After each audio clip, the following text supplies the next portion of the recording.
गिलहरी। किसी जंगल में चुनचुन नाम की शरारती गिलहरी अपनी माँ किट्टू के साथ रहती थी। चुनचुन कभी भी किट्टू की बात नहीं मानती थी। चुनचुन की हरकतों से जंगल के सभी जानवर बहुत परेशान रहते थे। एक दिन चुनचुन पेड़ पर खेल रही थी और उसी पेड़ पर फर्राटा नाम का एक बंदर भी सो रहा था। फर्राटा को देख चुनचुन ने अपनी माँ से कहा, माँ, ये बंदर हमारे पेड़ पर क्यों सो रहा है? ये पेड़ तुम्हारा कब से हो गया चुनचुन? सोने दो उसे। लेकिन माँ, जंगल में और भी तो पेड़ हैं। इससे कहो किसी दूसरे पेड़ पर जाकर सोए। चुनचुन, जैसे ये जंगल सबका है, वैसे ही ये पेड़ भी सबका है। इसीलिए तुम इस पेड़ से उसे नहीं हटा सकती। किट्टू ये बोलकर चली गई, लेकिन चुनचुन को एक शरारत सूझी। वो बंदर के पास पहुंची। उसने बंदर की पूंछ को पेड़ की टहनी से बांध दिया। उसके थोड़ी ही देर बाद जब फर्राटा बंदर सोकर उठा, तो उसने दूसरी टहनी पर छलांग लगाने की कोशिश की, लेकिन उसकी पूंछ बंधी होने के कारण वो दूसरी टहनी तक नहीं पहुंच सका और वहीं पेड़ से उल्टा लटक कर चिल्लाने लगा। बचाओ, बचाओ, मैं यहाँ पेड़ पर उल्टा लटक गया हूँ, बचाओ। फर्राटा के चिल्लाने की आवाज सुनकर सभी जानवर वहाँ आ गए और तभी वहाँ मौजूद जंगल का राजा शेर सिंह बोला, अरे फर्राटा, तुम इतना चिल्ला क्यों रहे हो?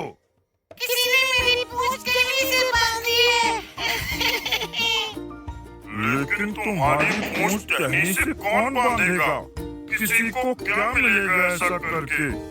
ये काम उस शरारती चुनचुन ने किया होगा।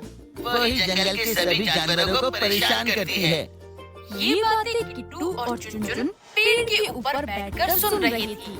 इतने में चुनचुन बोली, हाँ, मैंने ही बंदर की पूंछ पेड़ से बांधी है। लेकिन तुमने ये सब क्यों किया? बंदर ने तुम्हारा क्या बिगाड़ा है? जंगल में इतने सारे पेड़ हैं, तो ये बंदर इस पेड़ पर क्यों सोया? ये हमारा पेड़ है। ये सुनकर सभी जानवर हैरान रह गए। तभी हिरन बोला, चुनचुन, एक बात कान खोलकर सुन लो।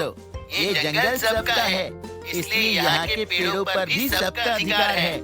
चुनचुन, अगर अब तुमने जंगल में किसी जानवर को तंग करने की कोशिश की, तो मैं तुम्हें इस जंगल से निकाल दूंगा। ये सुनकर किट्टू जल्दी से बोल पड़ी, नहीं नहीं महाराज, चुनचुन अभी छोटी है, उसको माफ कर दीजिए। आज के बाद वो ऐसी शरारत कभी भी नहीं करेगी। मैं अभी फर्राटा की पूंछ खोल देती हूँ। ये कहकर किट्टू फर्राटा बंदर की पूंछ पेड़ की टहनी से खोलने लगी और तभी फर्राटा बंदर पेड़ से गिर गया।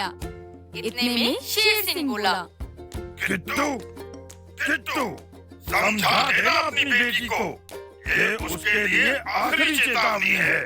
ये बोलकर शेर सिंह और जंगल के बाकी जानवर वहाँ से चले गए और किट्टू ने चुनचुन से कहा, चुनचुन, तुम ये शरारतें करना कब छोड़ोगी? तुम्हारी ये नासमझी किसी दिन तुम्हारे लिए मुसीबत बन जाएगी, समझी? किट्टू की बात का चुनचुन पर कोई असर नहीं हुआ। ऐसे ही कुछ दिन बीत गए कि तभी किट्टू को किसी काम से जंगल से बाहर जाना पड़ गया और उसने चुनचुन से कहा, चुनचुन, मैं एक जरूरी काम से जंगल के बाहर जा रही हूँ, लेकिन तुम यहाँ किसी को परेशान मत करना और जंगल से कहीं दूर मत जाना। ठीक है माँ, आप चिंता मत करो, मैं किसी को परेशान नहीं करूँगी। लेकिन चुनचुन की बात पर किट्टू को विश्वास नहीं था, इसीलिए उसने अपने पड़ोस में रहने वाले कालू कौवे से कहा, कालू भाई, मैं जंगल से बाहर जा रही हूँ, एक दो दिन में वापस आ जाऊंगी। क्या तुम चुनचुन का ख्याल रखोगे? ठीक है किट्टू, लेकिन जल्दी आने की कोशिश करना। तुम्हारी बेटी को ज्यादा देर तक संभालना मेरे बस की बात नहीं है। कालू भाई, चिंता मत करो, मैं जल्दी आने की कोशिश करूंगी। ये बोलकर किट्टू चली गई और चुनचुन वहीं जंगल में रहने लगी। एक दिन चुनचुन पेड़ पर अकेली बैठी सोच रही थी। माँ को गए हुए कितने दिन हो गए, क्यों ना मैं भी जंगल से बाहर जाकर माँ से मिल लूं। माँ मुझे देखकर कितना खुश होगी। ये सोचते हुए वो पेड़ से उतरने लगी ताकि वो जंगल से बाहर जा सके। लेकिन पेड़ से उतरते हुए उसे कालू ने देख लिया और वो बोला, चुनचुन, तुम कहाँ जा रही हो? पेड़ से नीचे क्यों उतर रही हो? कहीं नहीं कालू अंकल, मैं तो बस पानी पीने जा रही थी। पानी पीकर जल्दी आ जाऊंगी। ठीक है, जाओ, लेकिन जल्दी आ जाना, रात होने वाली है। कालू की बात सुनकर चुनचुन वहाँ से चली जाती है और वो जंगल से बाहर जाने की कोशिश में रास्ता भूल जाती है। अब उसे दूर दूर तक कोई नहीं दिखाई देता जिससे वो रास्ता पूछ सके। उधर किट्टू जब पेड़ पर वापस आई तो उसे चुनचुन कहीं नहीं दिखाई दी। उसने कालू से पूछा, कालू भाई, चुनचुन कहाँ है? उसने थोड़ी देर पहले मुझसे कहा था कि वो पानी पीने जा रही है। उसके बाद वो अभी तक नहीं लौटी। कहीं वो किसी मुसीबत में न फंस जाए। हमें जाकर उसकी मदद करनी चाहिए। और रात भी होने वाली है। हमें अभी जाकर जंगल के सभी जानवरों को बताना चाहिए। ये कहकर किट्टू और कालू ने जंगल के सभी जानवरों को सारी बात बता दी। सभी चुनचुन को इधर उधर ढूंढने लगी, लेकिन वो कहीं नहीं मिली। तभी कालू को आसमान में एक बाज उड़ता हुआ दिखाई दिया। तभी कालू ने कहा, वो देखो, आसमान में बाज उड़ रहा है। इस समय ये बाज आसमान में क्या कर रहा है? लगता है वो अपना भोजन ढूंढ रहा है। हिरन की बात सुनकर किट्टू घबरा गई और बोली, कहीं ऐसा तो नहीं उस बाज की नजर मेरे किट्टू पर पड़ गई हो?